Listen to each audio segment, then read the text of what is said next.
Y en un ser humano lo que los cambia son tres cosas: la comida y las toxinas que ingieres, el trauma y el movimiento que le das a tu cuerpo, y tus pensamientos, porque esos pensamientos son los que generan la realidad que tú estás viviendo. Yo creo que no nos damos cuenta, pero tenemos entre 50.000 y 80.000 pensamientos diarios, todos los días de nuestra vida. El 90% de ellos se repite día tras día. Yo pesaba 105 kilos, me operé la barriga, bajé 38 kilos, me engordé 35.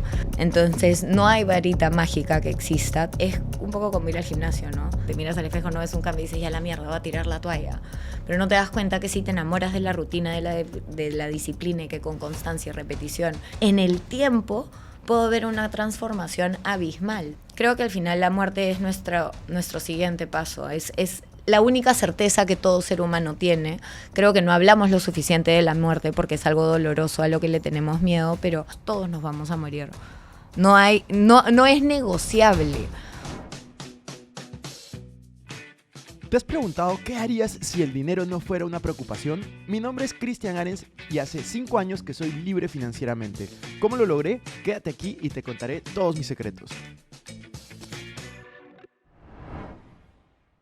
Hola amigos, ¿cómo están? Bienvenidos a un nuevo episodio. El día de hoy estoy muy feliz, muy emocionado porque tenemos una súper invitada que vamos a hablar de temas muy distintos, pero que te van a ayudar a ser una mejor versión de ti mismo. Así que tenemos a Viviana de Ferrari. Viviana, ¿cómo estás? Bienvenida. Muchas gracias, muy feliz de estar acá y compartir con ustedes. Viviana, hace un rato hicimos un experimento que vamos a poner al final para que puedan entenderlo. En este experimento me comentaste de que una de mis herramientas favoritas, que es este Whoop, que es un wearable, una cosa que yo uso en la muñeca con tecnología para medir mi salud y demás, puede estar haciéndome daño, igual que el Oura Ring o todo esto que está de moda y que la gente se pone encima. Cuéntanos un poco cómo descubriste eso, a qué se refiere, y el experimento obviamente lo vamos a poner al final para que todos lo puedan ver. Descubrí esto en un curso con Joe Dispenza en Turquía, donde comenzaron a hablarnos del impacto que tiene la tecnología, sobre todo cuando estamos en contacto directo con ella. Hicieron este experimento que les vamos a mostrar a todos al final, donde agarrando la tecnología tu músculo se debilita, y es un test que también se hace en distintos tipos de terapia, donde puedes preguntarles cosas a tu cuerpo. Cuando la respuesta es sí, el músculo se mantiene como duro y fuerte, y por eso haces el testeo de medir la fuerza muscular antes de empezar el experimento. Y cuando la respuesta es no o es mentira, el músculo inmediatamente se debilita, permitiendo que puedas bajar el brazo con 2 dedos o con mayor facilidad. Entonces comienza a mostrarte cosas que no son visualmente mostrables, en el sentido de que no puedes verlas, pero que están influyendo de cierto modo en nuestro campo electromagnético y energético y en la memoria celular que tenemos guardada en cada una de nuestras células. Joe Dispenza. Hay personas que seguramente han escuchado Joe Dispenza. Fue el primer resumen del libro que yo subí a YouTube, que subí pocos, fue el de Deja de ser tú, de Joe Dispenza. Es un autor que a mí me parece muy bueno. Pero ¿cómo tú definirías a Joe Dispenza? Creo que Joe Dispenza es uno de los pocos científicos que comienza a unir la ciencia con la espiritualidad, al igual que Bruce Lipton, que es el científico que descubrió la epigenética, y Greg Braden, que es otro geólogo científico también, que se llaman de cierto modo los tres mosqueteros. He tenido la suerte de estudiar con los tres y creo que son seres extraordinarios que están tratando de mostrarle al mundo las capacidades que realmente tenemos desde nuestra mente, pero trayéndolo a una parte científica que permite que sea más creíble. Hay cosas que yo estudié en el ashram en India hace más de 8 años y que yo miraba a mi alrededor y decía, ¿en qué secta estoy? ¿Qué es esto? Y que solo al estudiar con ellos después pude entender que ese tipo de respiraciones y movimientos erráticos en el cuerpo que yo juzgaba desde mi ego y mi juicio, como mirando, yo no voy a hacer eso, parecen locos, tenía un respaldo científico detrás y tenía mucho más poder de lo que realmente creíamos, ¿no? Entonces creo que son personas extraordinarias que están abriéndonos los ojos al verdadero potencial humano y a la epigenética y al potencial de transformar y curarnos y sanar e ir más allá de los cuentos que nos hemos contado, porque al final del día, como seres humanos, así no querramos, somos seres emocionales y somos seres historiados. Todo es un cuento y lo que tú te cuentas genera tu realidad. Entonces ellos te están trayendo el valor de cómo trabajar en ti y cambiar los cuentos. Trae una transformación física en la materia también, uniéndola con la parte espiritual y científica. Entonces creo que en verdad seguir su trabajo ayuda a muchas personas que a lo mejor son escépticas. Yo era bastante escéptica inicialmente, me encantaba el mundo espiritual y todo lo que eso conllevaba, pero me sonaba todo muy mágico.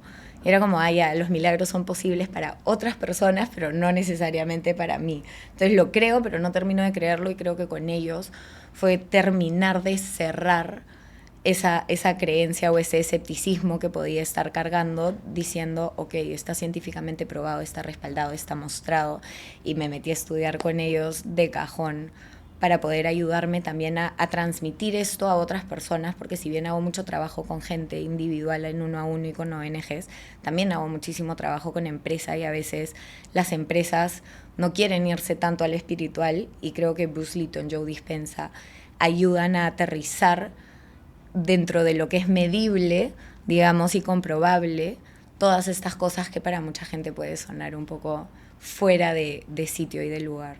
¿Cuáles crees que serían tus principales aprendizajes de Joe Dispenza? La otra persona ni siquiera se pronuncia el nombre, ¿no? Bruce Lipton. Bruce Lipton. Bruce Lipton yo lo amo. Bruce Lipton es... O sea, Joe Dispenza y Bruce Lipton están casi en el mismo nivel de amor que yo les puedo tener, porque Bruce Lipton es el científico que descubre la epigenética, y la epigenética lo que te demuestra es que en un ser humano son 3 cosas que influyen en qué se convierte nuestro gen, que los científicos llamaron basura de ADN.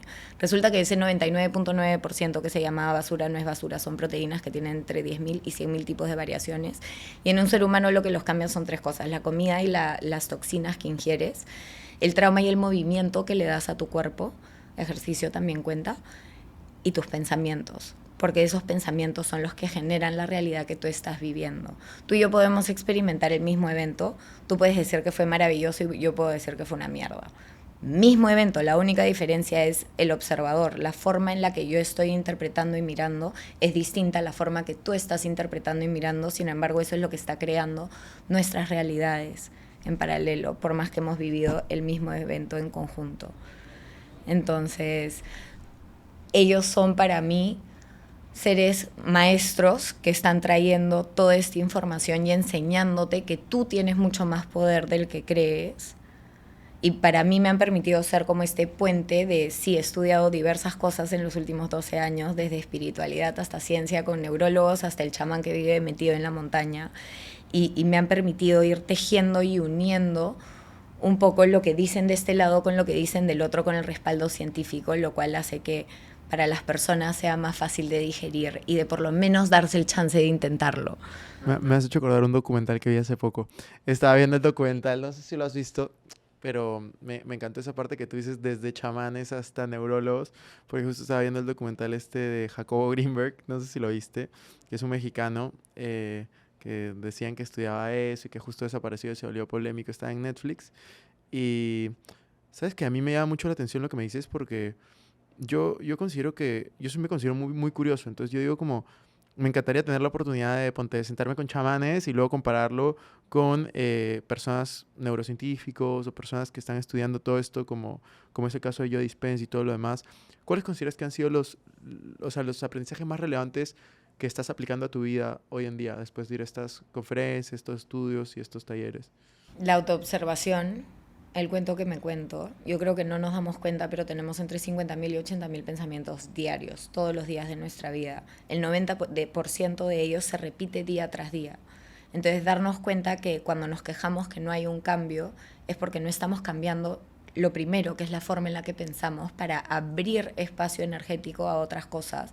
Creo que una de las cosas que más aprendí de ellos 3 es la unión, como la manifestación viene de la unión del pensamiento, que es eléctrico, y la emoción, que es magnética, y la unión de ambos, unir pensamiento con emoción, genera el campo electromagnético que atrae la presencia o la experiencia a nosotros.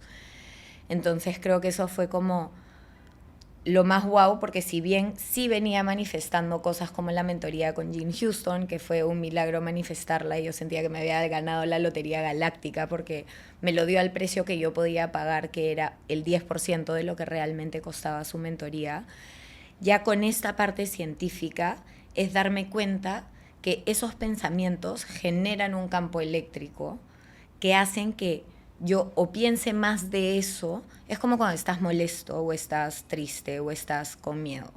vienen más pensamientos que están relacionados o en la misma frecuencia de lo que tú estás sintiendo porque entras en esa frecuencia. Entonces fue darnos cuenta como no somos nuestros pensamientos, que eso también lo entendí con Eckhart Tolle cuando hice un retiro con él, y él hablaba de nosotros somos el cielo infinito, pero creemos ser la nube, y la nube no es más que el pensamiento. Nuestro gran problema como humanidad es que estamos completamente identificados con las nubes, creyendo que eso es lo que somos y no nos damos cuenta que somos mucho más que eso.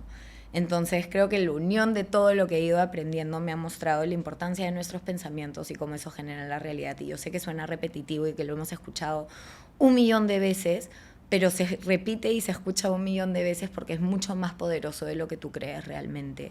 Y con ellos he aprendido eso, como eso que sonaba tan simple o los dichos muy clásicos de lo que crees, creas. Y todas estas cosas son mucho más real de lo que realmente nos damos cuenta. El poder de la manifestación en juntar la imagen con la emoción y mantener esa frecuencia en el tiempo, que significa volverlo familiar, porque como reglas de la mente, nuestra mente huye de todo lo que no es familiar y corre hacia lo que es familiar. No queremos lo familiar, por más que lo familiar me haga daño. Como dice el dicho, prefiero bueno conocido que malo por conocer. Entonces nuestra mente hace eso inmediatamente. Entonces, si queremos lograr algo, es cómo vuelvo eso que quiero lograr en algo familiar. ¿Cuáles son los cuentos que me he ido contando? Porque al final quien yo creo ser determina mi experiencia entera. Todas las decisiones que yo tomo, las relaciones en las que me meto, las oportunidades que me doy, vienen del cuento que yo me cuento de mí mismo. Y muchas veces no nos damos cuenta de eso. También aprendí la importancia de sanar el niño interior, porque nuestro cerebro está en onda teta desde el tercer trimestre de embarazo, o sea, desde el mes 6 de embarazo hasta el año 7 de edad. Por eso el proverbio chino te dice, dame un niño 7 años y te devuelvo un hombre. Porque son esos 7 años donde nuestro cerebro está en onda teta. Teta es hipnosis. Todo lo que ese niño ve, todo lo que escucha queda grabado en su mente, y por eso te dicen, si tú quieres educar a un niño, enséñale con tus acciones, más que solo con tus palabras, porque ellos están copiando absolutamente todo lo que tú estás haciendo. Entonces creo que lo que más me llevé de ellos es poder finalmente creer en toda esta parte espiritual a la que ya había tenido acceso, pero que me sonaba todavía un poco muy mágica, un poco muy mística, un poco muy out there, muy como fuera de mis posibilidades, porque mi realidad era más dura, era, no sé, si bien tenía mis necesidades básicas cubiertas, a mí me hacían bullying en el colegio porque pesaba 105 kilos, entonces crecí sin amigos comiendo solo en el baño. Las pérdidas y las muertes de la gente que tuve hizo que me peleara con Dios y que dijera toda la gente que yo quiero se muere. Entonces, si bien económicamente no me faltaba porque vivía en la casa de mis papás y mis necesidades básicas estaban cubiertas, emocionalmente me faltaba muchísimo. Y lo que no me daba cuenta era que yo era más dura conmigo que cualquier otra persona, porque aprendemos quiénes somos en base a la retroalimentación de la gente que nos rodea, pero también a darnos con palo en base a las cosas que nos dicen que nos creemos. Entonces es darme cuenta que este cuento que me estoy contando de mi infancia, de cómo lo viví, de cómo todo eso tiene la capacidad de ser reinterpretado y cambiado, que no es inmediato, no es al día siguiente, no existe la varita mágica, y creo que de cierto modo soy la prueba viviente de eso. Yo pesaba 105 kilos, me operé la barriga, bajé 38 kilos, me engordé 35, con medio estómago.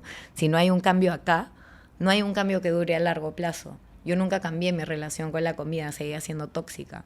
Si bien no era ni bulímica ni anoréxica, tenía un serio problema con la alimentación, porque me metía a tracones. Entonces sí tenía un desorden alimenticio que no ataqué o que no trabajé antes de operarme la barriga. Entonces no hay varita mágica que exista, todo es un cambio interno. Y claro, lo frustrante a veces es un poco como ir al gimnasio, ¿no? Lo haces un día, 2 días, te miras al espejo, no es un cambio. Una semana te miras al espejo, no es un cambio, y dices, ya la mierda, voy a tirar la toalla. Pero no te das cuenta que si te enamoras de la rutina, de la disciplina, y que con constancia y repetición, que es la única forma de que tiene el cerebro de aprender, en el tiempo puedo ver una transformación abismal. Pero tiramos la toalla porque no tenemos la suficiente paciencia con nosotros mismos. Entonces fue todo. El darme cuenta que era posible, el darme cuenta, por ejemplo, una de mis mentoras espirituales me dijo hace más de 10 años, Vivian, el día que tú aprendas a quererte, trabajes tus miedos y tus inseguridades, tus kilos se caerán solos. Y yo me reí en su cara, le dije, no seas pendeja. Yo me he operado la barriga, no me digas que va a hacer que yo sea flaca. No te creo. Y años más tarde Después de haber estudiado con Bruce Lipton y Joe Dispenza, un día me miro al espejo y digo, basta. O aprendo a quererme, voy a vivir en el puto infierno por el resto de mi vida porque esta es mi casa. En esta vida, hasta el día que yo me muera, este es el lugar que mi alma habita. Este cuerpo me va a acompañar todos los días. O aprendo a quererme o voy a vivir en el infierno por el resto de mi vida. Imperceptiblemente desde el 2017 fueron 3 años donde yo fui perdiendo kilos sin hacer dieta, sin hacer ejercicio. Meditaba que hacía ejercicio porque al estudiar con Bruce Lipton y Joe Dispenza hicieron un experimento con 100 personas donde 50 de ellas corrían por un mes y las otras 50 meditaban que corrían por un mes. Los que corrieron incrementaron su masa muscular en un 30% y los que no movieron un dedo en un 15%. Y dije, no, si meditar echada en mi cama es la mitad del trabajo, yo voy a hacer eso. Y así es como comencé a poco ir uniendo todo lo que la gente me había dicho de todos los lados. Por eso te digo, nunca discriminé de dónde venía. A veces lo dudé, sí, o tuve este escepticismo hasta que algo más lo comprobó, como las meditaciones que estudié en India y todos esos movimientos de sacudirse, la respiración del fuego, que yo miraba y decía, ¿qué es esto? ¿A dónde me he metido yo? No me voy a ver así, que eso venía de mi ego y las limitaciones y los cuentos que yo me contaba. Después, estudiando con Bruce Lipton y Joe Dispenza, me doy cuenta que es necesario usar el cuerpo y moverlo y sacudirlo porque conscientemente solo tenemos el 5%, pero el subconsciente que se creó desde el tercer trimestre de embarazo hasta el año 7 domina y opera nuestras vidas. Por ende, ponían como más importancia a cosas que yo a lo mejor le había prestado importancia y había comenzado a hacerlo como la sanación del niño interior, pero no había caído en cuenta de lo grande que era ese mundo y cómo somos como cebollas, ¿no? Al final tengo más de 15 años trabajando personalmente en mí y 12 años profesionalmente y te das cuenta que hay cosas que yo pensaba que había sanado hace años que vienen o aparecen en otro nivel. Y es como, ok, he ido pelando la cebolla y ahora va saliendo cosas que pueden ser similares, que pueden hacerme creer que no he avanzado nada, pero eso es solo porque estoy yendo hacia lo familiar. Y solo porque en este momento, ya que he trabajado estas otras cosas, eso que seguía ahí está listo para aflorar y seguir siendo vivido, aceptado, valorado, transitado para ser transmutado. ¿No? Muchas veces creemos que si yo empujo la emoción y no la siento, se va a ir eventualmente y no nos damos cuenta que eso lo único que hace es generar que se guarde en nuestro campo celular, en la memoria celular de nuestro cuerpo y que puede terminar siendo una enfermedad más adelante. El 96,4% de las enfermedades son a base de estrés. ¿No? Yo lo vi con mis papás. Mi papá se muere de cáncer de colon y mi mamá de cáncer al pulmón. Y ambos de ellos, cuando veías las razones anímicas y emocionales que causaban lo que tenían, era tal cual. Había un lado de mí que era la hija triste que estaba viviendo esta realidad difícil, pero había otro lado de mí que era la hija estudiante con lápiz y papel diciendo, wow, esto es mucho más real de lo que yo creía.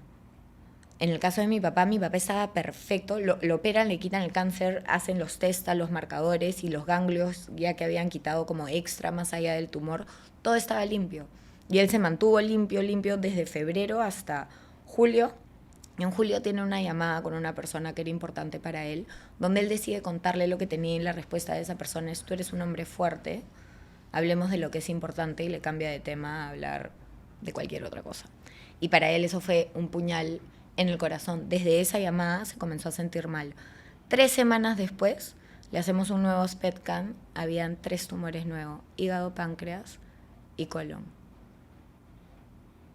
Y un día antes de la llamada, su PET scan completamente limpio. Y para mí era como, wow, y claro, esta persona, mi papá ya no quería hablar con esta persona porque decía, mira lo que me ha hecho. Y yo trataba de explicarle, no te lo ha hecho esta persona, es tu reacción frente a la situación que viviste con esta persona, son tus emociones que están causando esta reacción en ti. Y con él también entendí que por más que él me dijo, quiero que me enseñes todo lo que has aprendido, una persona solo puede aceptar, no sé si aceptar es la palabra, pero absorber de cierto modo lo que su nivel de conciencia le permite. Porque yo le hablaba de ciertas cosas, de soltar, de perdonar, de dejar ir, y era como que sí te estoy entendiendo, pero una cosa es entenderlo como conocimiento y otra cosa es que sea sabiduría. Y la sabiduría solo se logra con la experiencia, con la práctica. Entonces, con él también entendí, no importa cuánto quieres ser ayudado, a veces necesitas del tiempo para ir poco a poco expandiendo tu conciencia. Y me hace acordar a cuando yo empecé a estudiar esto, que tenía todo el conocimiento en mi cabeza de cómo redireccionar mi mente, cómo hacer como el ABC. Y era como, ¿pero por qué me sigo sintiendo así? ¿Pero por qué sigo eligiendo sufrir? ¿Pero por qué no puedo direccionarla tan rápidamente? Y es como si me hubiera rendido y hubiera tirado la toalla, hubiera pensado que yo nunca iba a poder hacer esto y nunca iba a trascender los miedos y las inseguridades y los cuentos que me contaban para crear la vida que realmente quería. Y solo quedándote y haciéndolo es que te das cuenta, toma un tiempo ir adaptando estos pensamientos porque mi mente repite el 90% de mis pensamientos y corre, huye de lo que no es familiar. Y si para mí lo familiar es el estrés, el miedo, las inseguridades y todo lo que puede salir mal, comenzar a entrar en una vibración distinta de potencial de todo lo que puede salir bien no es familiar para mi mente. Entonces mi mente me va a redireccionar una y otra vez y eso puede ser muy frustrante. Y por eso siempre repito, no es difícil, es tedioso, porque necesitas una y otra vez regresarte y regresarte y regresarte, y a veces tiramos la toalla antes de darnos cuenta que con el tiempo, poco a poco, nuestra mente va a dejar de ir a este camino y va a comenzar a ir por el otro. Me parece increíble lo que cuentas y hay una pregunta que tengo en mente hace rato y que quiero hacértela.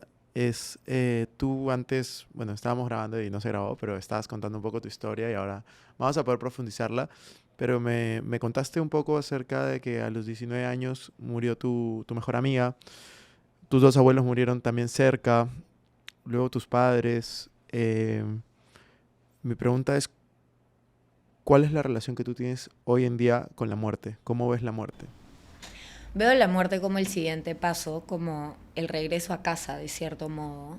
Creo que tener tantas muertes en mi vida me muestra que si bien la vida termina como la conocemos, esas personas que ya no están en presencia física siguen acompañándonos de cierto modo y estando ahí. Me han pasado cosas muy locas desde que se murieron mis papás, mensajes, señales, gente que sueña con ellos y me dicen algo que era exactamente la respuesta que yo necesitaba.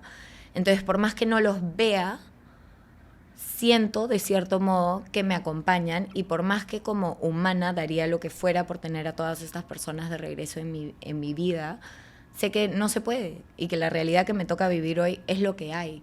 Entonces, para mí la muerte es el volver a casa, el volver a la esencia. Es muy loco porque alguna vez mi mamá mandó un mensaje justo cuando mis hermanos y yo habíamos tenido una pelea de reconocimiento, porque todos estábamos tan full, se murieron sin esperar que se fueran a morir, entonces no había nada ordenado, teníamos cola de gente diciendo, esto me falta, como arreglando todo, y era un tema de reconocimiento, y el mensaje que manda fue una puteada, pero muy elevada, ¿no? Como ya no desde ella, la madre apegada con ego y con identificación a su cuerpo, sino desde una versión mucho más elevada que era como dense cuenta que no están teniendo tiempo para compartir como familia y que hoy son una familia de cierto modo disfuncional que está aprendiendo cómo funcionar nuevamente. Y para mí fue como, wow, qué random que este mensaje haya llegado justo en este momento a través.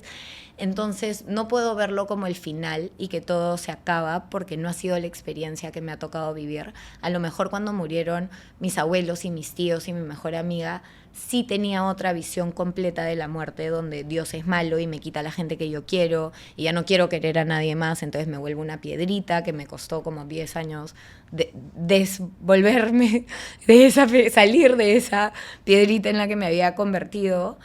Entonces creo que al final la muerte es nuestro siguiente paso, es la única certeza que todo ser humano tiene. Creo que no hablamos lo suficiente de la muerte porque es algo doloroso a lo que le tenemos miedo, pero gracias a estudiar en el monasterio en Nepal, estuve 4 meses viviendo, estudiando psicología budista y mindfulness, y justo se muere un señor vecino del monasterio, y la semana antes de que se muera, venía gente a cantarle, a orarle, a prepararlo para este siguiente paso. La psicología budista y el budismo cree mucho en la reencarnación y en el dharma y el karma, que significa todas mis acciones tienen una consecuencia. Si yo hago bien, estoy como acumulando buen dharma para mi próxima vida.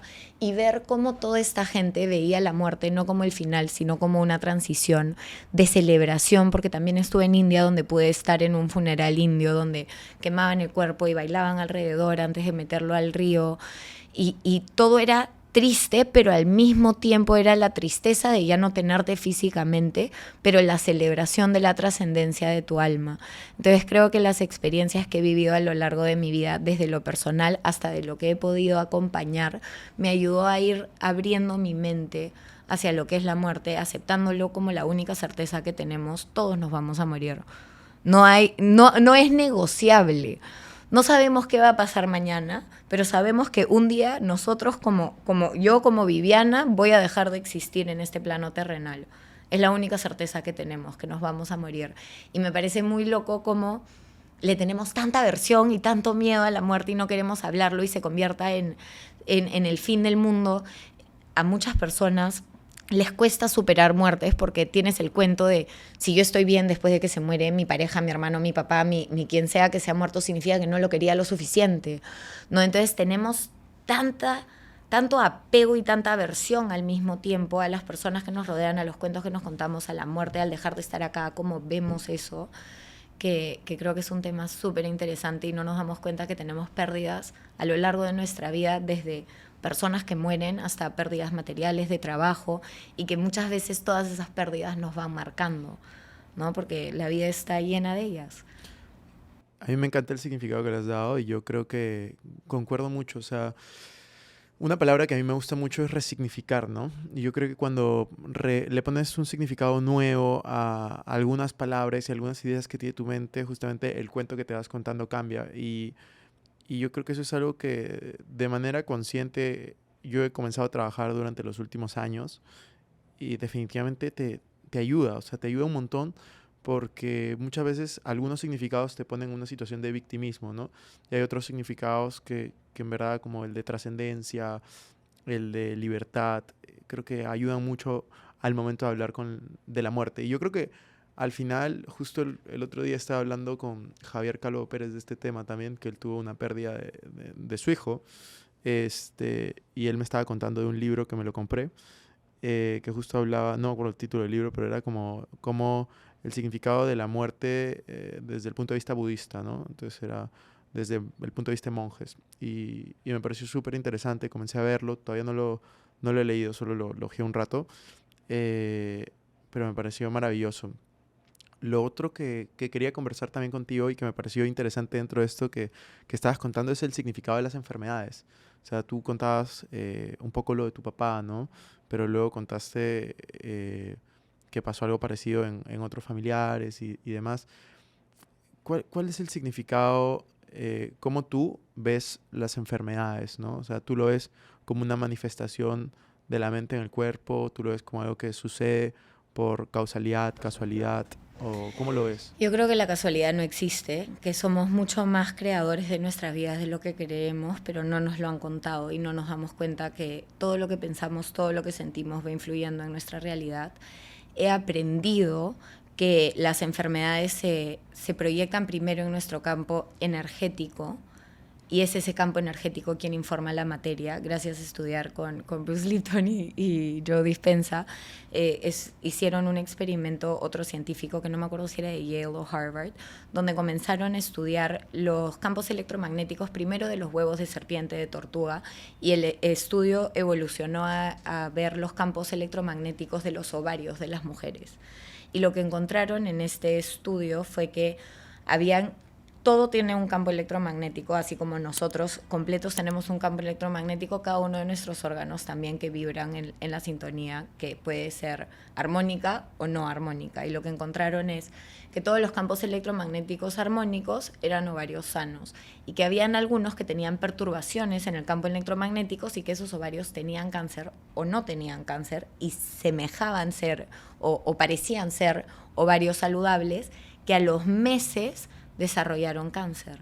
Entonces, ¿qué se dieron cuenta en ese experimento? Que la enfermedad está primero en el campo electromagnético. Y es ese campo electromagnético quien informa la creencia. Quien informa la materia. ¿Me entiendes? Entonces, aprendí que nuestras enfermedades comienzan en el campo electromagnético primero, y acá obviamente no estamos hablando sobre cosas crónicas con las que naces, porque acuérdate que solo el 96,4%, que es un montón de las enfermedades, vienen de estrés, pero hay otro tipo de enfermedades que vienen por otras cosas. Yo creo que nuestro cuerpo nos habla y estamos tan desconectados en el mundo capitalista y material, donde yo creo que la vida es lograr ciertas cosas y éxitos y una cantidad de plata y etcétera, etcétera, como mi seguridad, y ahí voy a ser exitoso y ahí voy a estar bien, que nos hemos desconectado completamente de nuestro mundo interno.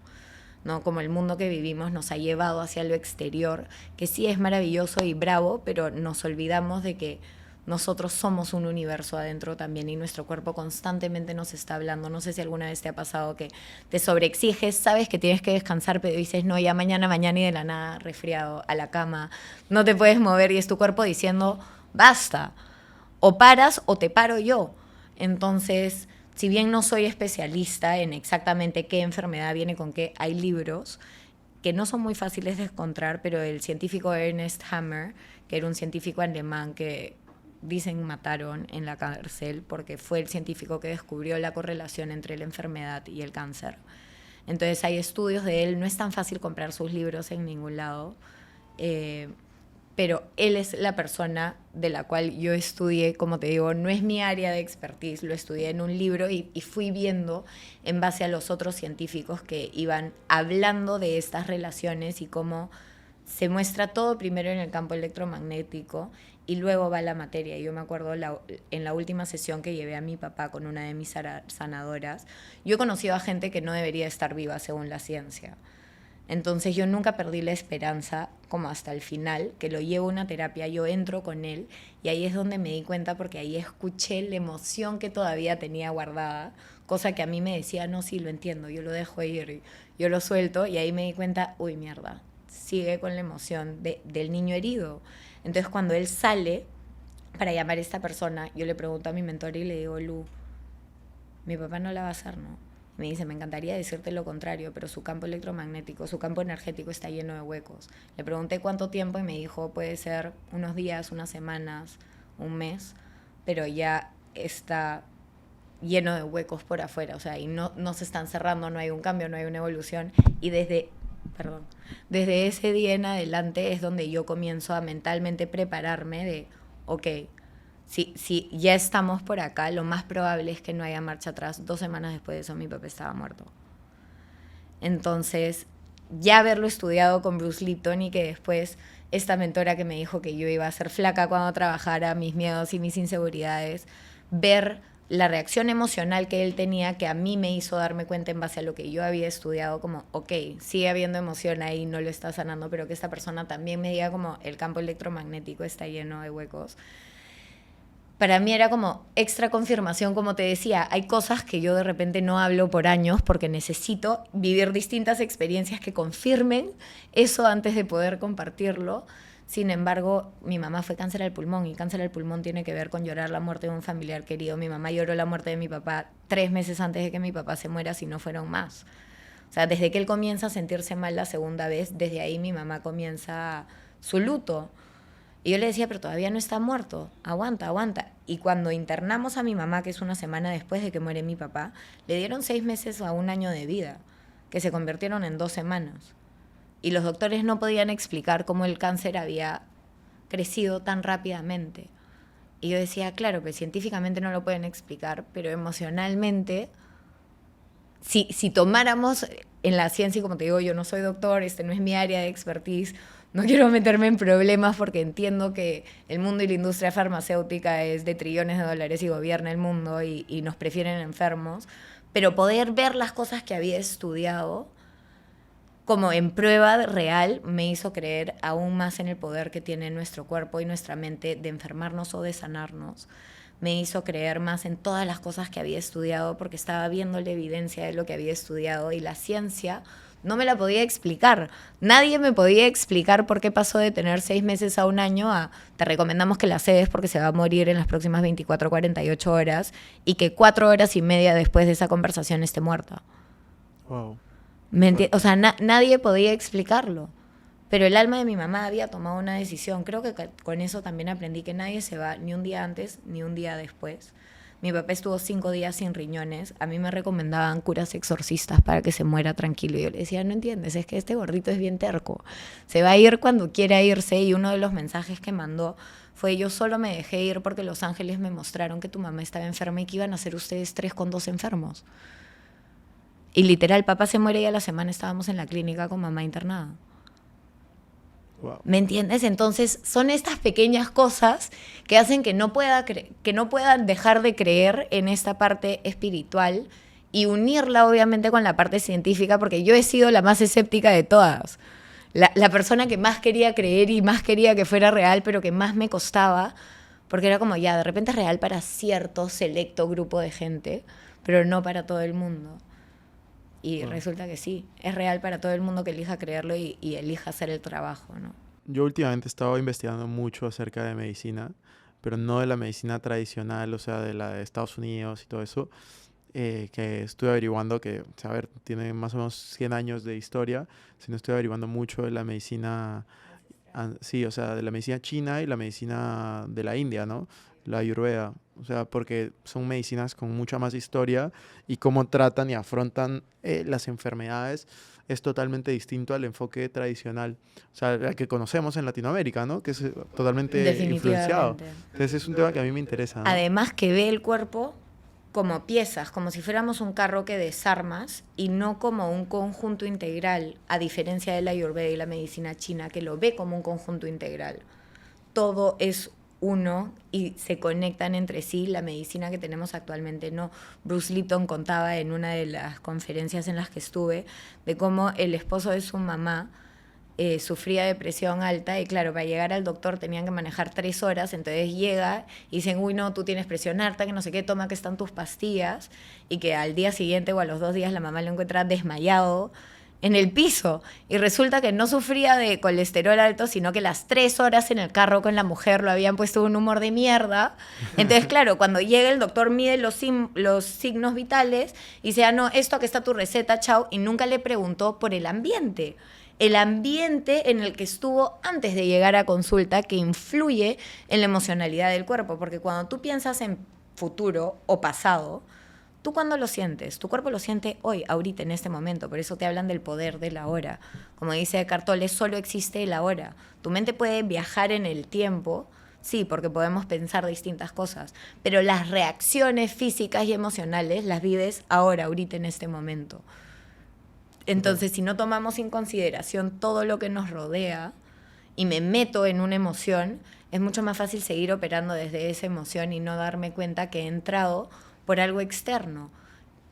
Que si quiero ser víctima, como hablamos de víctima hace un ratito, ya para meterle el último empuje a la sociedad victimista en la que estamos acostumbrados a vivir, es muy fácil porque el entorno te lo permite, ¿no? Si yo quisiera decir, ah, pobrecita, yo soy la huérfana, y justificar mis acciones en base a se murieron mis papás y ahora puedo hacer lo que se me da la gana, lo más probable es que digan, ay, pobrecita, y que me compren el cuento.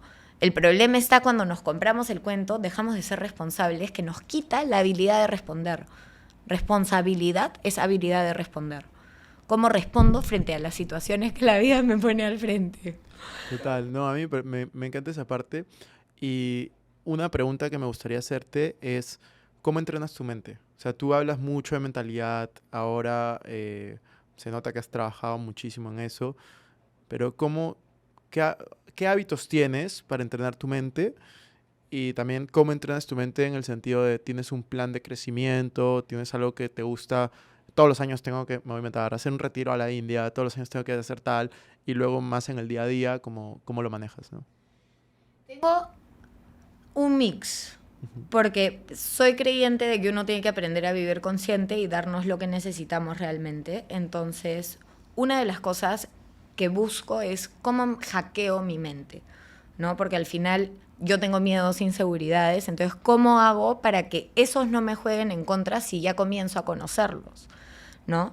Entonces, por ejemplo, yo odio grabar contenido. Yo nunca en mi vida me vi siendo creadora de contenido ni haciendo, pero entiendo que es la única forma de hacer que esta información llegue gratuitamente a las personas y más gente pueda tener acceso a todo lo que es inteligencia emocional y autorregulación. Entonces, ¿qué hacía yo? Contrataba a un editor que venga a grabarme, porque ya cuando no soy solo yo, Cuando soy yo puedo decir, no, mañana grabo, no mañana, no mañana. Cuando pones a alguien más y estoy hackeando eso que quiero hacer porque tengo una responsabilidad frente. Para empezar, eso, encontrar cuáles son los miedos y las inseguridades y los cuentos que me estoy contando. Ayuda a hacer journaling.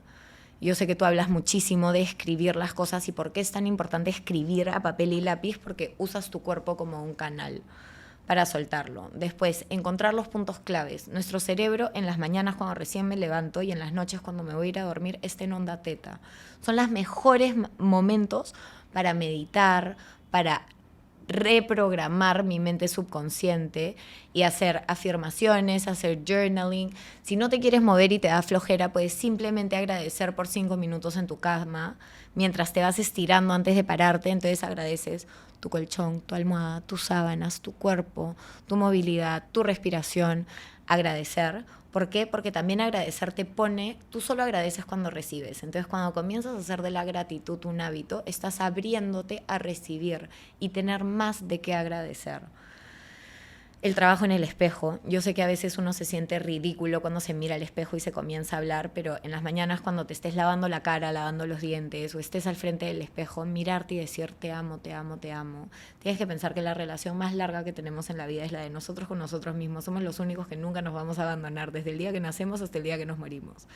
Entonces, comenzar a ser familiar mi relación conmigo y a hablarme conscientemente es clave. ¿Por qué? Porque nos hablamos inconscientemente todo el día. 50.000 y 80.000 pensamientos diarios. Entre 50.000 y 80.000. Entonces, todo el tiempo te estás hablando, pero no te das cuenta.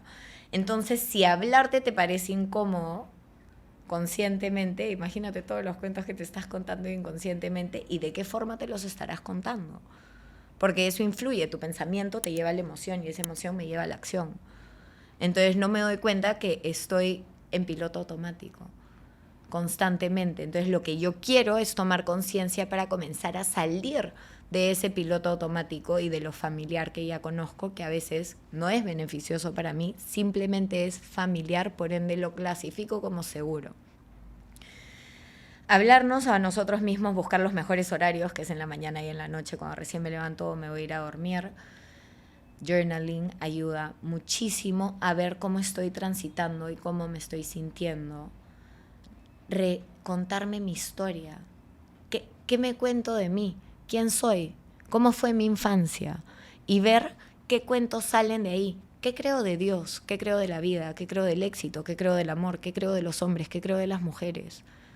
Y darme un tiempo para escribir esas cosas puede sonar ridículo y como, puta madre, Viviana, qué flojera.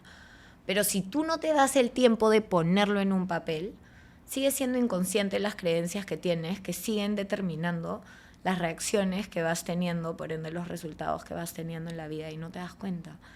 Creo que como adultos hemos creado un mundo tan complejo que creemos que la sanación está en lo complejo y no nos damos cuenta que la sanación está en el juego de niños, está en regresar a lo simple, en simplemente darme 2 minutos para respirar.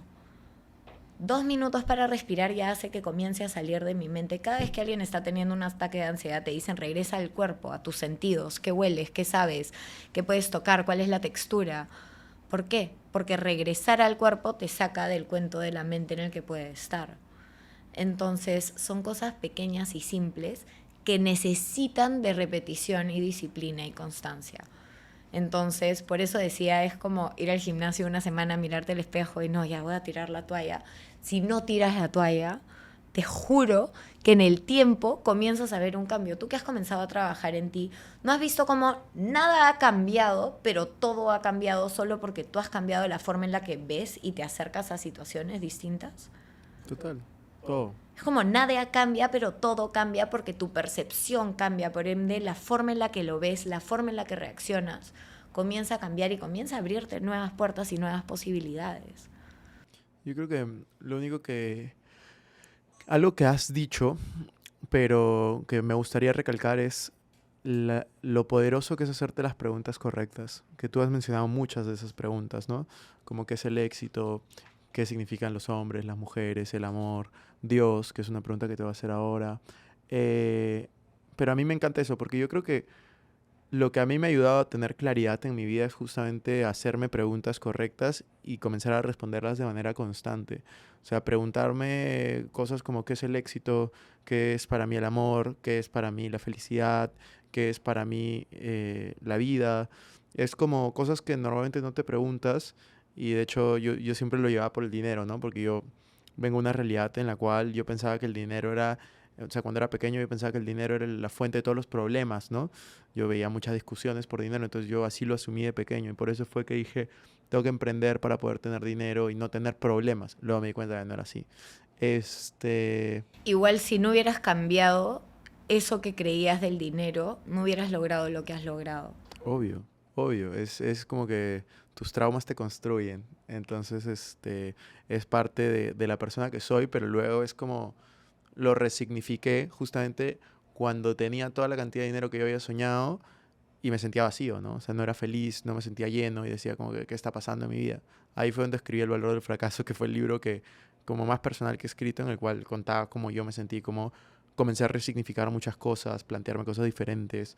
Pero yo creo que eso es importante, como tener espacios en la vida de hacerte preguntas. Y tú lo mencionaste bien, el tema de estar en piloto automático, es algo que yo también lo trato mucho en las conferencias. La gente bueno, yo creo que el cerebro está diseñado de esa manera, ¿no? Y te lo dicen. Es ahorro y eficiencia de energía. Exacto, y el cerebro está siempre diseñado para decir, en el próximo problema, cuando lo solucione, voy a ser feliz.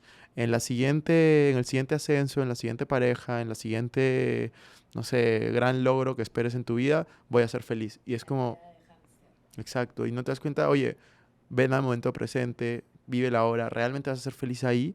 Eso lo decías una vez atrás, dos veces atrás, 10 veces atrás. Y es que en esa mentalidad no te das cuenta que estás como un hámster en esta rueda donde vas cumpliendo metas, pero ya hay otras metas enfrente y esa meta te da una emoción momentánea, pero no te da el propósito o el sentido de propósito a largo plazo. Y ahí es donde comienzan los problemas, porque uno piensa que mi problema es no tener dinero, no tener no sé qué, no haber logrado estas cosas. Y cuando las vas logrando, sientes ese vacío, pero porque lo estás logrando sin una conexión en ti, sin un trabajo interno, sin cambiar tu relación contigo, sin reinterpretar absolutamente nada. Y ese es el tema, lo material, si bien es necesario porque vivimos en un mundo material, yo tuve un debate con la monja durante 4 meses sobre el ego.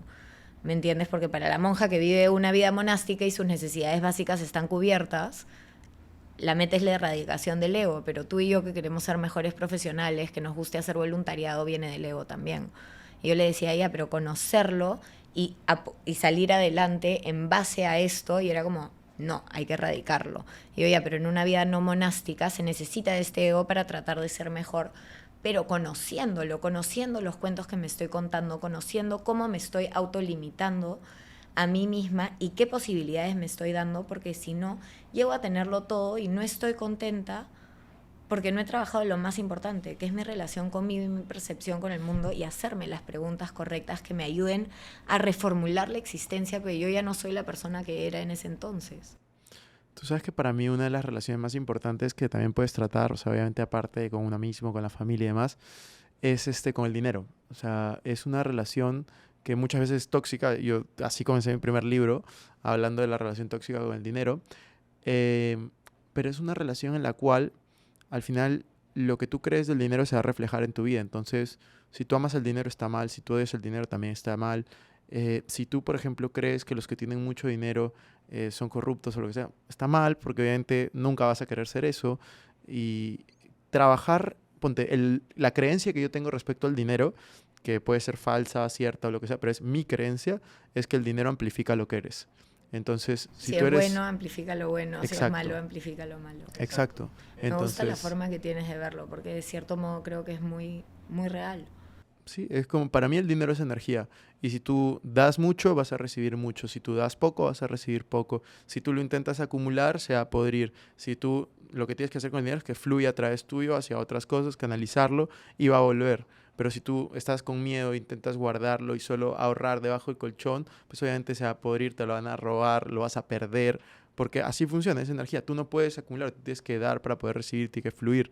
Y eso pasa mucho que yo tengo siempre cuando yo tengo mentorías con gente, es como intento sacar todas las creencias que tienen, ¿no? O sea, si los padres, por ejemplo, tienen un negocio que ha quebrado, automáticamente los hijos van a ser mucho más conservadores, van a tener miedo a emprender, van a tener miedo Claro, a van a invertir. preferir un sueldo fijo en una compañía donde no dependa todo de ellos. Exacto. Y si por el contrario los papás han tenido un trabajo estable, los hijos van a querer tomar riesgos y siempre se van a preguntar por qué mis papás no lo tomaron y van a intentar tomarlo muchas veces. Entonces es como, esas son, la vida es así, es como que blanco y negro, son polaridades y es interesante verlo. Yo siempre lo veo desde el punto de vista del dinero, cuando hago las asesorías porque son financieras. Pero al final todo es energía. Sí, El dinero es energía, nuestras emociones son energía, emoción es energía, emoción. No es total. más que eso. Entonces es darnos cuenta, y me da risa que lo menciones porque una de las cosas que yo más tuve que trabajar era mi relación con el dinero, porque yo tenía esta creencia de el dinero trae conflictos, la gente que tiene mucho dinero se convierte en gente corrupta y todo lo que tú dices, pero al mismo tiempo era, ya, pero Viviana, si tu sueño es que esta información llegue a la mayor cantidad de gente, necesitas invertir de ese dinero. Entonces date cuenta que no es todo malo, sino que, como dices tú, tiene que haber un flujo y un dar y recibir, y para tú poder seguir haciendo cosas gratuitas tienes que seguir cobrando y haciendo trabajos con empresas. Entonces es encontrar este equilibrio y este balance. Sí, o sea, yo justo hablando justo fue con Vilma Núñez que estaba hablando de este tema. Ella me comentaba esta frase que a mí me gustó y se me quedó bastante y era, si tú crees que puedes, tú debes hacerlo. O sea, si tú crees que tu contenido es valioso, debes intentar a que llegue a la mayor cantidad de gente posible. Para que llegue a la mayor cantidad de gente posible, tú tienes que volverte un mejor empresario, un mejor comunicador, un mejor escritor, un mejor conferencista. Entonces, buscar y tener esa mentalidad de crecimiento para mí es algo que me mueve constantemente hasta ahora, porque obviamente hay retos. Tú dices, no, no voy a invertir, no sé, $20,000 en publicidad. Obviamente hace 2 años me daba miedo, ahora es como que ya, normal. Y luego es como el siguiente nivel, 50,000, 100,000, 200,000. Y yo veo lo que hacen otras personas y digo, bueno, si ellos pueden, yo también puedo. Entonces vas avanzando y Y es la única interesante, forma que te permitas hacer eso es habiéndote trabajado a ti, porque si no, el cuento te atrapa. obvio. El cuento te atrapa y no tienes la mentalidad de, ah, si ellos pueden, yo también puedo, y me lanzo, porque al final te lanzas con una pizca de fe, ¿no? Obvio. Teniendo la fe y la esperanza y la creencia de no solo soy capaz, sino todo se va a alinear a mi favor para que eso funcione de la manera en la que tiene. Y si no me he trabajado a mí, tengo las creencias limitantes y los miedos, esas van a ser más fuertes. Total. Y mi cerebro va a encontrar evidencia de todo el cuento que le estoy contando. Total, yo siempre digo, nosotros siempre somos seres emocionales que intentamos justificar nuestras decisiones emocionales de manera racional, pero al final todo lo que haces es emocional.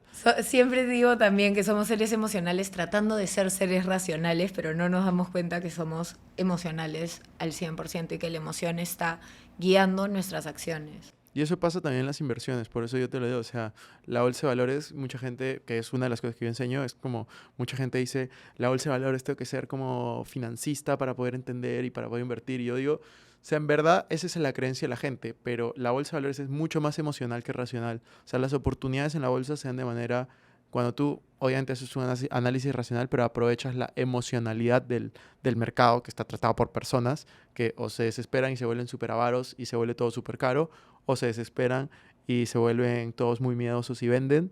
Y es como en esos momentos es donde está la oportunidad, tanto en comprar barato como vender caro. Y es interesante porque al final para poder comprender el mercado tienes que comprenderte a ti. Y por eso que a mí me gusta como enseñar estos temas porque lo relaciono mucho. Yo también te quería preguntar respecto a tu relación, por ejemplo, con el éxito, tu relación con Dios, ¿cómo lo has significado hoy en día? Porque te quiero preguntar primero por Dios, porque, bueno, me imagino, estoy asumiendo, que fuiste seguramente criada de manera católica, luego irte a la India, irte a otras creencias diferentes, ahora hablar de trascender y todo lo demás. Quería saber cuál es tu relación, por ejemplo, con Dios, qué significado te viene para ti.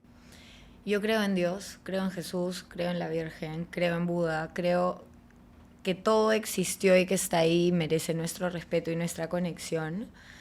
Siento que en los últimos años he aprendido a tener una mejor relación con Dios. Yo a los 19 me peleé con él absolutamente diciendo Dios es malo, y toda la gente que yo quiero se muere.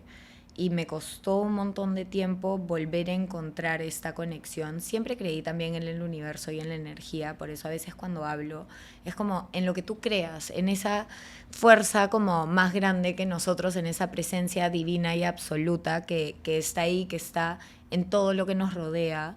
Creo que con los años he aprendido a encontrar a Dios en paisajes de naturaleza, o sea, mirar un sunset y decir como, wow, Diosito, qué lindo. Una de mis mentoras me dijo alguna vez, cuando tú salgas a caminar en la calle, a pasear a tus perros, cuando salgas y mires el cielo, recuerda que ese es el amor de Dios. Creo que alguna vez también me llamaron la atención porque solía tener esta relación donde le hablaba como niñita malcriada de Diosito, por favor ayúdame, ¿ya por qué? ¿Pero por qué yo? ¿Pero por qué no sé qué? Como un poco victimista, que es lo que nos han enseñado siempre, y con los años ha ido cambiando un poco en agradecer cada situación que viene a mi vida y a veces cuando no las entiendo preguntar ¿para qué? ¿Qué es lo que tengo que aprender de esta situación? ¿Qué es lo que estoy haciendo mal? ¿Cómo tengo que resignificarlo? Y siento que tener esta conexión con Dios al comienzo se me hacía un poco raro, por más que toda la vida nos enseñaron a orar y a rezar. Era como, me sentía un poco loca, como cuando hablaba en el espejo a mí misma. Y era como, ¿qué estoy haciendo? ¿Con qué? Pero con el tiempo y con la práctica, creo que se vuelve un flujo mucho más natural de poder agradecer y conectar con esta, no sé si es presencia, pero porque siento que es muy difícil explicar qué es Dios porque para cada persona tiene un significado completamente diferente, pero sí creo que mi conexión con Él es lo que me ayuda a estar conectada. Creo que yo con el éxito tenía muchas trabas, muchas creencias limitantes y mucho miedo de pecar y no ser humilde, ¿no? De creérmela y convertirme en una persona soberbia. Eso me daba mucho miedo, entonces tenía mucha aversión al éxito y cuando la gente me decía qué exitosa eres, yo como que, no, yo no soy exitosa, yo solo estoy haciendo las cosas, que no sé qué, como bajarme. Y creo que conectar con Dios me ayuda cada vez más a poder vivir esto que muchas personas ven como éxito, que a mí todavía me parece un poco ajeno, porque yo lo veo como, no sé, yo soy una misionaria más que está en esta tierra para compartir contenido de valor y entiendo que mi síndrome de impostor y mis propios miedos y inseguridades son cosas que yo he venido a trabajar en esta vida. A veces me he encontrado diciéndole a Dios, Diosito, ¿pero por qué? Yo no quiero ser conocida, yo no quiero, o sea, hay una parte de mí que quiere meterse abajo de una roca. Como, ¿por qué este tiene que ser el camino? ¿Por qué todavía no encuentro un partner que lo pueda hacer conmigo? ¿Por qué todo depende de mí? Cuando hay otras personas que sueñan con ser sus propios jefes, con que todo dependan de ellos, y yo como, ¿por qué yo? ¿No? Entonces creo que tener esta relación con Él y creer en Dios y creer en el universo y en la energía que está en todo lo que nos rodea me permite poder ver las señales que me mandan personas que no están acá con mayor facilidad, me permiten encontrar la magia en la simpleza del día a día, cosa que lo escuché muchísimo por todo el mundo, porque en India te lo hablan, en Nepal te lo hablan, en Occidente, en todos lados te hablan de que la magia de la vida está en la simpleza, pero creo que uno no se da cuenta realmente de la magia que hay en la simpleza porque nos parece muy simple, muy nada que ver, no sé ni qué palabra ponerle, pero es como eso, pero ¿cómo eso va a ser mágico? No, mágico es esto, el nivel de éxito, el llegar, el ser reconocido, el no sé qué, el no sé cuánto, solo ahí voy a sentir que soy exitoso cuando para mí el éxito hoy en día está basado en cómo me siento. Terminé este proyecto, ¿cómo me siento yo? ¿Me siento bien? ¿Compartí todo lo que podía compartir? ¿Hay algo más que pueda aprender de esta experiencia? ¿Algo que pueda ser diferente o mejor?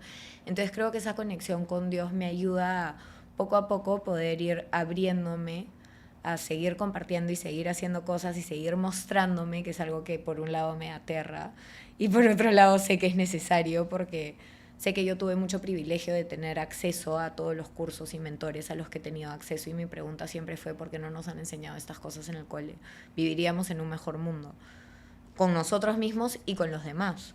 Viviríamos más tranquilos, en un mundo más despierto, en un mundo más empático y veo la necesidad de que esta información sea pública y sea no solo pública y abierta para todo el mundo, sino se normalice el conversar de estas cosas, porque todos vivimos mundos interpretativos, todos vivimos mundos emocionales, todos somos humanos, y si bien los hombres tienen un cerebro algo distinto que las mujeres en su forma de actuar y de pensar y de racionalizar, todos somos humanos con emociones, con miedos, con inseguridades. Entonces, entre más nos vayamos trabajando, más vamos despertando y digamos, cambiando ese cuento en el que nos hemos convertido, pero que no es más que eso, un cuento. Y creo que hacerlo de la mano con Dios o la energía del universo nos ayuda a estar en conexión con nuestro propósito, con nuestra alma, con nuestro corazón. Al final del día Jesús decía que todo es amor, porque todo acto que tenemos, por más mínimo que sea, así sea que le sonreíste a una persona en el bus o en el tren o en el paradero, o sea, eso que tú crees que es nada, para esa persona puede significar absolutamente todo. Una vez conocí a una persona que estaba a punto de suicidarse y porque una persona le sonrió, decidió no quitarse la vida. Entonces uno no se da cuenta del gran impacto que nuestras pequeñas acciones de bondad pueden tener en la vida de otras personas. Y creo que si no conectamos con Dios o con el universo, con la divinidad, se nos hace mucho más fácil perdernos en el mundo externo material que nos han vendido y en el cual hemos aprendido a crecer con la tecnología y con todo inmediato, que tiene mucha magia y como mucho mérito en cómo nos ha llevado a evolucionar como sociedades, en la inmediatez, en todos los beneficios que tiene, pero que también ha hecho que de cierto modo se nos haga más fácil perdernos de nosotros mismos.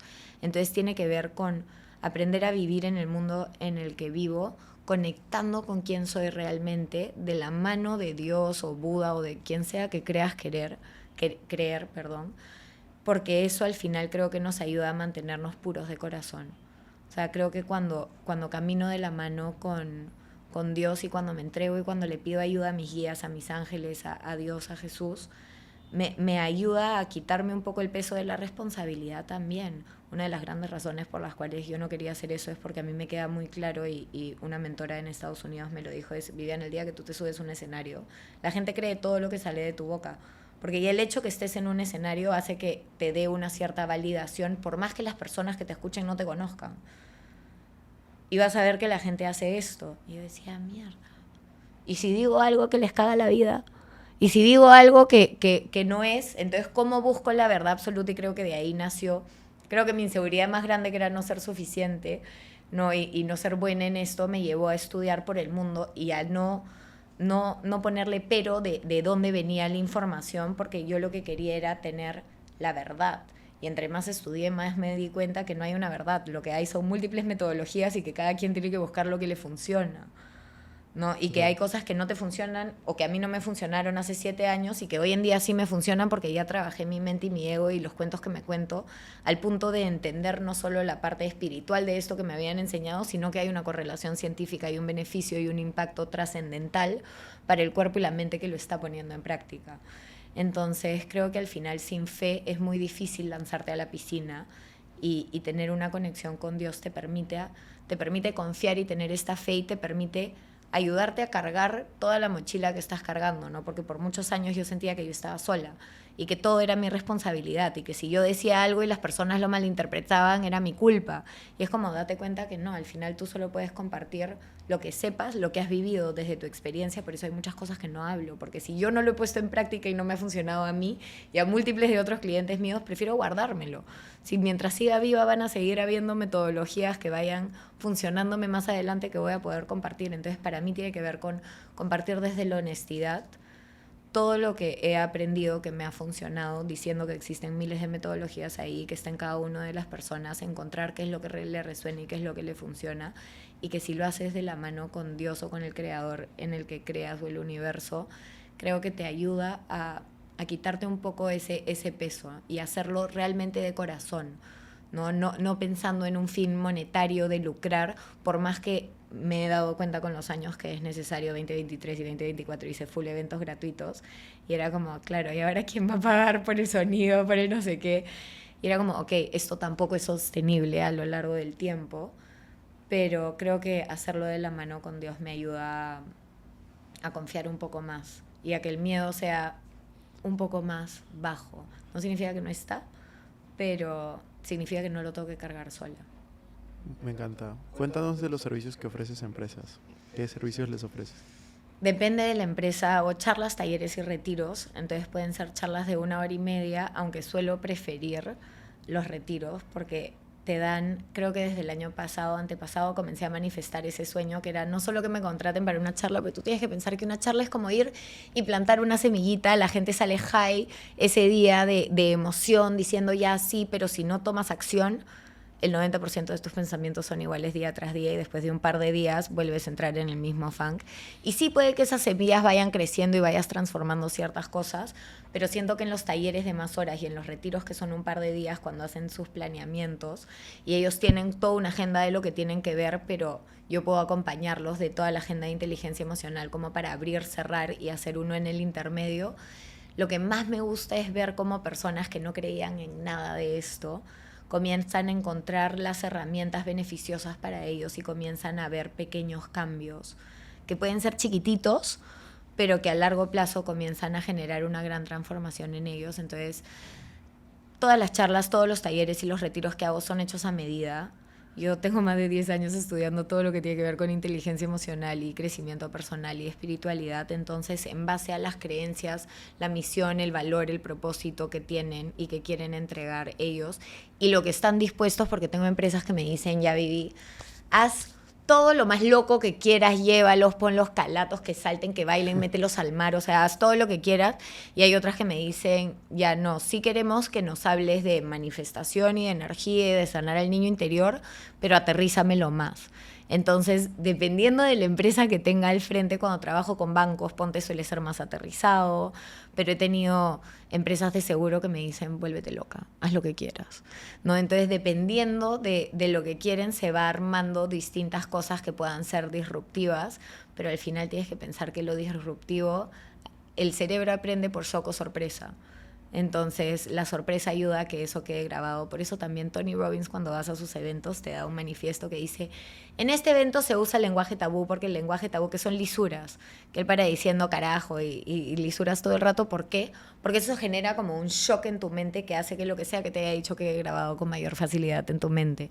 Entonces es como, siempre les pregunto, ¿puedo usar lisuras? ¿No puedo usar lisuras? Yo siempre he sido súper lisuriente y ya cuando encontré esto en los cursos de Tony Robbins dije, perfecto, ya tengo la excusa perfecta para usar lisuras dentro de mis charlas, siempre y cuando me den permiso, ¿no? A veces me dicen, no, no puedes usar lisuras. Ok, se adapta y en vez de mierda se dice miércoles. ¿Me entiendes? Pero todo lo que tiene que ver con el despertar de la conciencia, el trabajo emocional, la autorregulación. Creo que con pandemia las empresas comenzaron a darse cuenta que si bien hay mucha tecnología, todas las empresas siguen siendo operadas por humanos y que todos los humanos tenemos una mente que nos juega o a favor o en contra y que la higiene mental es casi igual de necesaria que la higiene física. Tú te bañas todos los días porque si no apestas, es lo mismo con tu mente. O la lavas todos los días o eventualmente tu mente apesta. Y el problema con el que tu mente apesta es que comienza a hacer que tu vida apeste. Porque es tan imperceptible y tan subconsciente de vez en cuando que no te das cuenta. Pero comienza a afectar e influir en todas las decisiones que tomas y todo lo que vas viviendo. No, me encanta todo lo que has mencionado. Estoy seguro que va a haber una segunda parte. Espero que ayude a todas las personas que nos están escuchando ahí, que se animen a tomar el paso de seguir lo que tanto les repites tú, de que hagan su journaling, que escriban, que se cuestionen. Podemos mandarles, si quieres, tengo un PDF con preguntas que pueden hacerse de quién es Dios, quién es no sé qué, que pueden al final escribir la historia de su vida para que tomen conciencia de cómo le están contando. Buenazo. Vamos a dejar el link abajo. Te mando el esto y lo ponemos si quieres en un drive con Perfecto. un link para que puedan accederlo. Buenísimo. Y hay algunas preguntas finales que le hacemos a todos los invitados, Vivi. Y de ahí, al final, va a estar, para los que están en YouTube, vamos a hacer el video del WOOP, así que quédense hasta el final. 5 preguntas finales. Primera pregunta. Son preguntas más cortas, excepto una. Es el libro que más veces has leído o recomendado. Uy, tantos. Me encantan los 4 acuerdos de Miguel Ruiz y la maestría del amor de Miguel Ruiz, que te enseña cómo si tú no te quieres a ti, vas a buscar y mendigar amor en todas las otras relaciones profesionales y personales que tengas. Entonces creo que esos 2 son increíbles. Buenazo. Una frase que te repitas constantemente o que se te venga a la mente. Siempre digo, es lo que hay. fue y un día a la vez. Un día a la vez es lo que hay, un día a la vez fue lo que me ayudó a transitar la muerte de mis padres cuando sentía cosas muy abrumantes. Y era como, es lo que hay, un día a la vez, un paso a la vez. A veces era un minuto a la vez. Entonces traerme al momento presente me ayudó mucho a poder vivir lo que me tocaba vivir sin necesariamente bloquear o guardar cosas que solemos hacer, ¿no? Como, no, esto se siente mucho, entonces lo guardo, lo escondo. Entonces me ayudaba a estar presente y a saber que esto también iba a pasar. Genial. Tercera pregunta, esta puedes tardarte un poco más en responder. Este era un podcast financiero y siempre hablamos solo de finanzas, pero ha ido evolucionando, aunque el nombre no, sigue llamándose Invertir Joven. Entonces, esta pregunta se la hago a todos y es, imagínate que pierdes todo el patrimonio que tienes, absolutamente todo el patrimonio lo perdiste, se va a cero, tienes los mismos conocimientos de ahora, solo no tienes patrimonio y no tienes contactos. Estás en un pueblo nuevo, hablan tu idioma y tienes $100. ¿Qué haces para salir adelante? Me metería a trabajar con las ONGs primero y poco a poco ir haciendo lo que hice hoy. Si bien yo tenía todas mis necesidades básicas cubiertas, mis papás inicialmente no eran muy a favor mi hija se ha convertido en un coach hippie, ahora qué va a hacer con su vida. Entonces haría exactamente lo que hice para lograr las cosas que logré hoy, que fue lo que me tocó hacer. Entonces creo que comenzaría ayudando a ONGs, dando sesiones personales, poco a poco haciendo eventos gratuitos para compartir información y eventualmente comenzar a cobrar. Yo me pasé 3 años sin cobrar un centavo trabajando con ONGs y claro, mis papás era, qué lindo lo que haces, pero ¿de qué vas a vivir? ¿Cómo te vas a mantener? Entonces ya he pasado por esto sintiendo que era un fracaso, que no iba a llegar a ningún lado y qué voy a hacer, cómo me voy a mantener, cómo voy a vivir. Y si lo hice una vez, creo que podría hacerlo una segunda vez.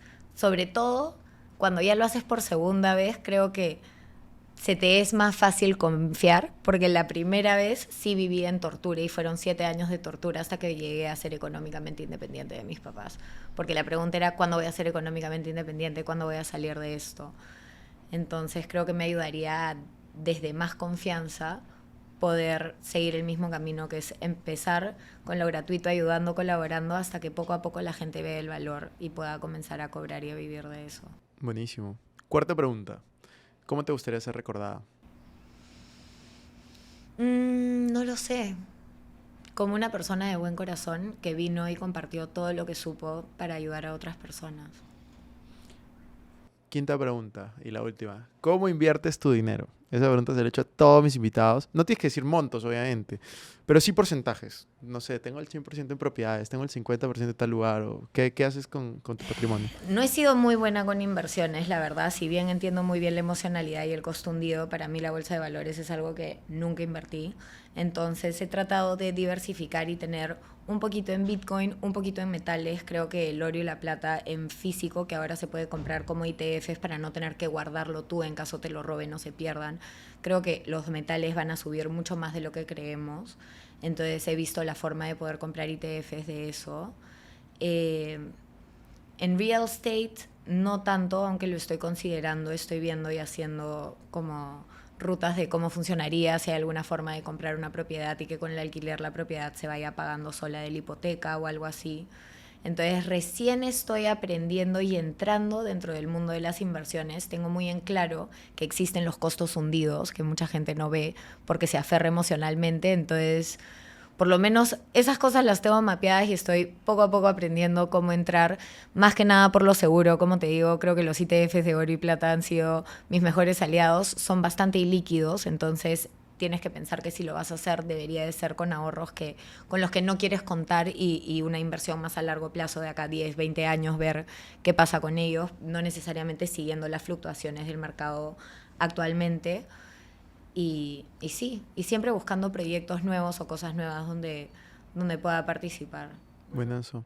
Y la última pregunta, que ya esas eran las finales, pero la última pregunta es, tú estuviste en Circum Experiencia ahora viendo parte del evento, entonces te quería pedir qué tal te pareció el evento, si había sido algún evento parecido en Perú, y obviamente estamos expectantes porque la idea es que puedas estar ya como speaker el próximo año, el 2026, así que cuéntanos un poco tu experiencia es de este año, ¿no? Que fuiste a ver ahí algunas Lo que me encantó conferencias. y me sorprendió, lamentablemente no pude estar todo el evento, pero sí estuve la mayoría del primer día y el final del segundo, era la cantidad de inteligencia emocional que traías a las personas como que se dieran cuenta de, sí, este es un evento de inversiones, pero la inversión empieza por ti. Si tú no estás bien, nada en lo que tú inviertas va a ir bien.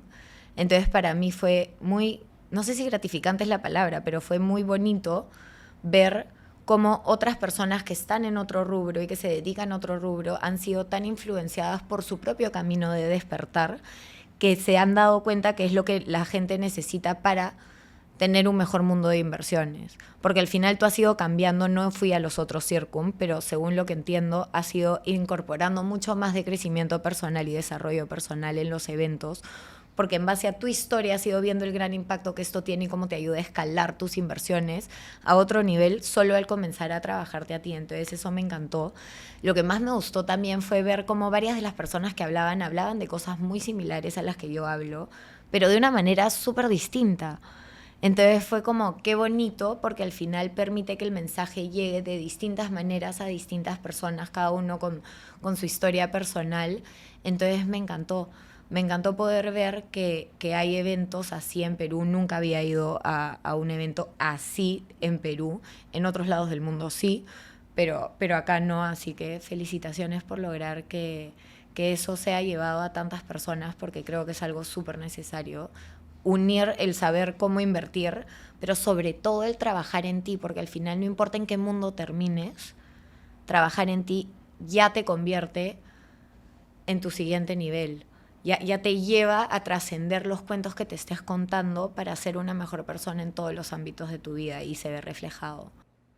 Eso. Gracias. Y nada, el próximo año nos vamos a ver. Y ahora sí, vamos a ver el experimento. Y los que quieran, recuerden suscribirse aquí abajo, hacer clic a activar las notificaciones, hacer clic al botón me gusta y por supuesto seguir a Vivi en todas sus redes sociales que las vamos a dejar abajo. Así que, Vivi, ¿algo que quieras decir antes de ir al experimento? No, nada, vamos a hacer el experimento y aparte de las preguntas que te voy a mandar, te voy a pasar también los links de meditaciones por si quieren probar meditaciones. Tengo meditaciones gratis en YouTube y en Spotify, sin comerciales, Perfecto. para que la gente los pueda hacer. Las hice con un ingeniero de sonido, entonces deberían de ayudarte a saltar las ondas bineurales y relajar el cuerpo. Y podrían hacerlas cuando se levantan o se van a dormir, que su cerebro esté en onda teta, así no nos tienen que preguntar qué tipo de meditación tengo que hacer. Hay 6, pueden elegir la que ustedes quieran y todas funcionan. Buenísimo. Así Así que vamos. Hasta la siguiente. Gracias. Como algo completamente diferente y nuevo para este podcast, vamos a probar primero la fuerza de Cristian. Entonces le vamos a decir que diga, hola, mi nombre es Cristian, y que no me deje bajar su brazo. Yeah. Hola, mi nombre es Cristian. No me dejes bajar tu brazo, con fuerza. Ya. Ahora vamos a decir que diga, hola, soy Viviana, y van a ver cómo la respuesta muscular se debilita y voy a poder bajar su brazo con 2 dedos. Soy Viviana. Soy Viviana. Por más que lo ponga duro, no se puede. Entonces lo que le vamos a mostrar ahora es un poco lo que le dijimos de la tecnología. Está científicamente probado que cuando tú estás en contacto con algo de tecnología, por más que sea mínimo como esto, es mucho más fuerte con el celular, pero también influye. Voy a intentar bajar la mano de Cristian nuevamente para que vean que lo pone fuerte y no me deja bajarlo. Y ahora tocas esto. Y mira cómo con un dedo puedo bajar su mano. ¿Qué pasó? ¿Por qué está? No nos damos cuenta. No estoy fingiéndolo, gente. Eso es real, no estoy fingiéndolo. Estoy poniendo fuerza. Lo podemos probar contigo si quieres también, si no nos creen, pero de verdad. Sí. O sea, la respuesta muscular se debilita cuando estamos en contacto con tecnología. Por más que no nos demos cuenta, la tecnología constantemente nos está drenando. Puedes hacer el experimento con tus hijos para mostrarles que dejen sus celulares de vez en cuando. Es positivo y que vayan a jugar al parque. Experimento comprobado.